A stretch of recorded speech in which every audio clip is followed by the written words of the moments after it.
Hey you guys, my name is Mackenzie. I'm a licensed private investigator, and here's a PI story I can legally tell you. So I got a surveillance request to do like a workers' comp surveillance in a not very great neighborhood. But when I first started as a PI, 100% thought I was invincible. Like, oh, danger schmanger. I'm nice to people, and so they'll be nice to me. 100%, that's how it works. Well, because my car is blacked out and people can't really see inside of it, and because I'm usually sitting in an area where most people know like what cars belong and which ones really don't, people usually want to know like what I'm doing there. They might knock on my window. Usually they'll just straight up ask, excuse me, what are you doing here? Well, so I can't just come out and like tell them all willy-nilly. So I usually just try to let them know I'm an investigator. Everything's fine. I'll be here for a little while. No big deal. And then usually they just go about their business and everything's fine. Well, I find that in the neighborhoods that aren't so great, everything is not fine. That is not a satisfactory answer. They know you don't belong there and they want you gone. But they don't call the cops. They will eject you from the neighborhood themselves. Well, I didn't know that because I was invincible all those years ago. Just be sweet to everyone and they'll be sweet right back. Wrong. Anyways, I'm working in this community, parked on the curb with several other cars, totally just blending in. Well, this fella approaches my car, and he knocks on the window, and then me, thinking everybody's inherently nice, just roll down the window.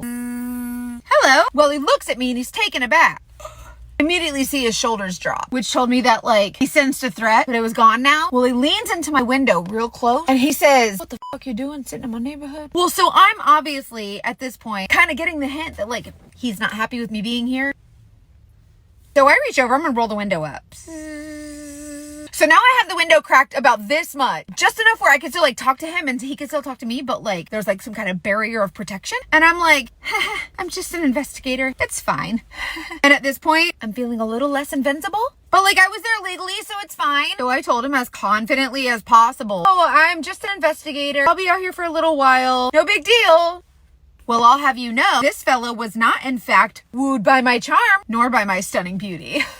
Or my attempt at an innocent smile. No, this fella is pissed. Well, this guy reaches his hand in through this super small area where I have my window open, grabs my neck with his entire hand, shoves me up against the seat, and just starts pressing like as hard as he could. Well, my seat was all the way back because when I get to my surveillance, I usually adjust my seat and get comfortable because it's usually going to be a few hours. Because my seat was all the way back, I couldn't reach the pedal or the shifter knob to put the car in go mode, and he's choking me against the seat. He's in my ear. I want to kill you.